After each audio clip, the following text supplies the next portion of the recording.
कहानी Laura porter की है, जो अपने बचपन में अपने माता पिता की निर्मम हत्या की गवाह बनी थी। उस दिन उसने अपने छोटे भाई हेनरी पोर्टर के साथ कुछ ऐसा देखा जो उसकी यादों में हमेशा के लिए एक डरावना साया बनकर रह गया। लॉरा को इस सदमे से उबरने के लिए एक मानसिक अस्पताल भेजा जाता है, जहां अन्य मरीज भी अपने अपने डर से जूझ रहे हैं। लेकिन वहां आने के बाद जो होता है वो कल्पना से भी परे है। एक एक कर अस्पताल के मरीज भयानक मौत मरने लगते हैं। क्या ये सब सिर्फ उनके दिमाग का वहम है या फिर बूगीमैन असली है? फिल्म की शुरुआत लॉरा और उसके भाई हेनरी के बचपन से होती है।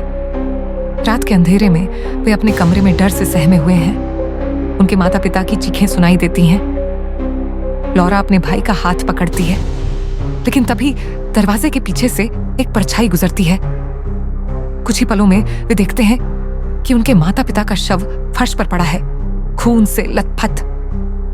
अचानक एक लंबी डरावनी आकृति दरवाजे के पास खड़ी होती है। उसकी आंखों से अंधेरा टपक रहा होता है और उसके नुकीले पंजे हवा में हिलते हैं। लॉरा घबराकर दरवाजा बंद कर लेती है और रोने लगती है। अब लॉरा बड़ी हो गई है, लेकिन वह खौफनाक रात उसकी यादों में जिंदा है। लॉरा अपने डर को खत्म करने के लिए एक मानसिक अस्पताल में भर्ती होती है। वहां डॉक्टर डोवा, जेसिका रायन और अन्य मरीज हैं जो अपने अपने डर से जूझ रहे हैं। अस्पताल का माहौल डरावना और अजीब है।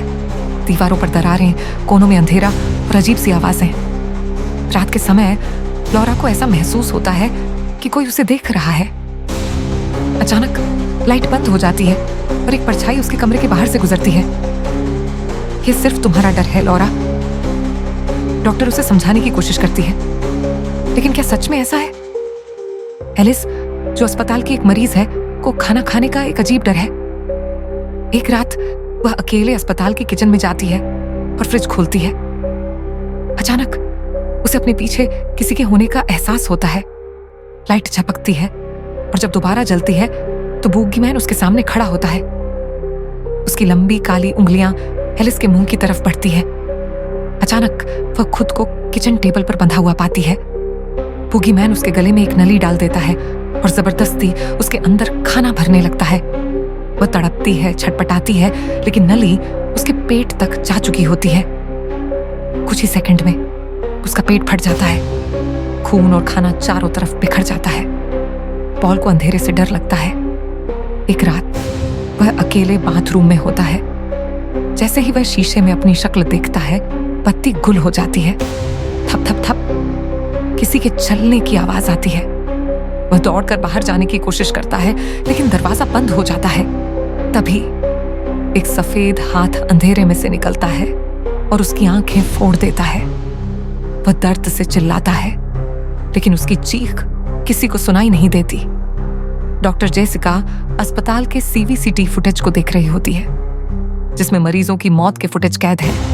लेकिन जैसे ही वह वीडियो देखती है, स्क्रीन पर खुद की शक्ल दिखाई देती है और पीछे खड़ा होता है बूगीमैन।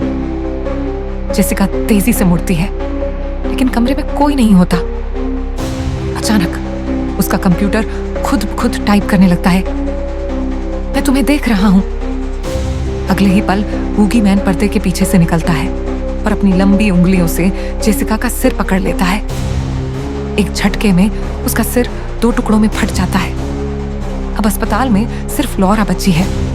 वो अपने बचपन के डर का सामना करने के लिए तैयार होती है। उसे याद आता है कि बूगीमैन सिर्फ डर से ताकतवर होता है। जब वह बूगीमैन से मिलती है तो वह उसे मारने की कोशिश करता है, लेकिन इस बार लॉरा पीछे नहीं हटती। तू असली नहीं है, तू सिर्फ मेरा डर है। जैसे ही वह यह बोलती है, बूगीमैन चीखने लगता है और धीरे धीरे गायब होने लगता है। अस्पताल में अब सन्नाटा छा जाता है। क्या सच में बूगीमैन मर गया या फिर यह सब सिर्फ शुरुआत थी? लॉरा अस्पताल के गहरे तहखाने में उतरती है, जहां रोशनी बहुत कम है। दीवारों पर खून के छींटे पड़े हैं और हवा में अजीब सी फफूंदी की गंध है। वह चारों तरफ देखती है, लेकिन अचानक एक दरवाजा धड़ाम से बंद हो जाता है। कोई अंधेरे में से उसकी तरफ बढ़ रहा है। लॉरा सांस रोककर खड़ी रहती है। अचानक बूगीमैन, वह काले धुएं की तरह प्रकट होता है। उसकी आंखें अंधेरे में चमक रही होती हैं। वह अपनी लंबी हड्डियों जैसी उंगलियां फैलाता है और लौरा की गर्दन पकड़ लेता है। लौरा को अचानक अपने बचपन की वही रात याद आ जाती है जब उसके माता पिता मारे गए थे।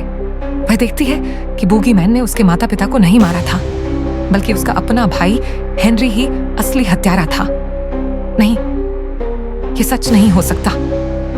लौरा की आंखों के सामने वह दृश्य फिर से जिंदा हो जाता है। हेनरी खून से सना हुआ एक चाकू पकड़े खड़ा है।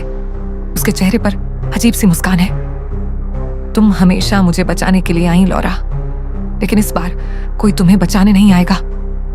हेनरी की आवाज गूंजती है। लौरा अब समझ चुकी थी, बूगीमैन कोई राक्षस नहीं, बल्कि उसके भाई का मनोवैज्ञानिक रूप था। लौरा अब अपने सबसे बड़े डर का सामना करने के लिए तैयार थी। वह चिल्लाती है, तू असली नहीं है, तू सिर्फ मेरे दिमाग का खेल है। लेकिन तभी हेनरी आगे बढ़ता है और उसे धक्का देकर फर्श पर गिरा देता है। अगर मैं असली नहीं हूं तो क्या यह दर्द भी नकली होगा? हेनरी एक तेज धार वाला चाकू उठाता है और उसे मारने के लिए झपटता है। लौरा जैसे तैसे खुद को बचाती है और पास रखे एक लोहे के सरी से हेनरी पर हमला करती है। सरिया सीधे उसके कंधे में धंस जाता है। हेनरी चिल्लाता है, लेकिन उसकी आंखें अब भी पागलपन से चमक रही थीं। हेनरी खुद को संभालता है और फिर से लौरा पर हमला करता है। इस बार लौरा दीवार पर रखे नुकीले औजारों की तरफ देखती है और उनमें से एक बड़ा चाकू उठा लेती है। तू अब मेरा डर नहीं है हेनरी। और फिर लौरा पूरी ताकत से चाकू को हेनरी के सीने में घोंप देती है। हेनरी हक्का बक्का रह जाता है।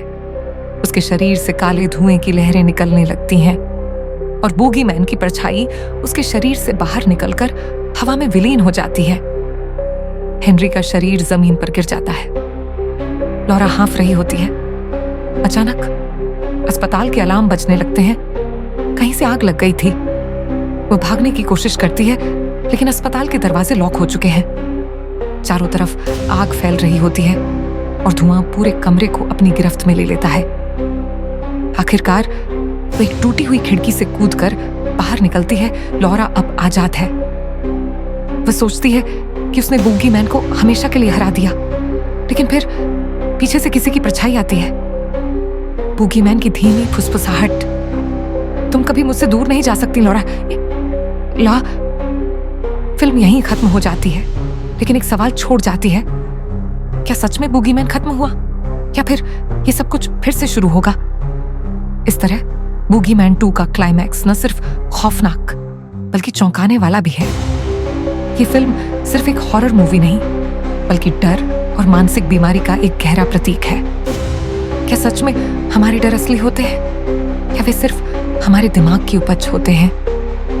यही सवाल फिल्म के अंत में हमारे दिल में रह जाता है।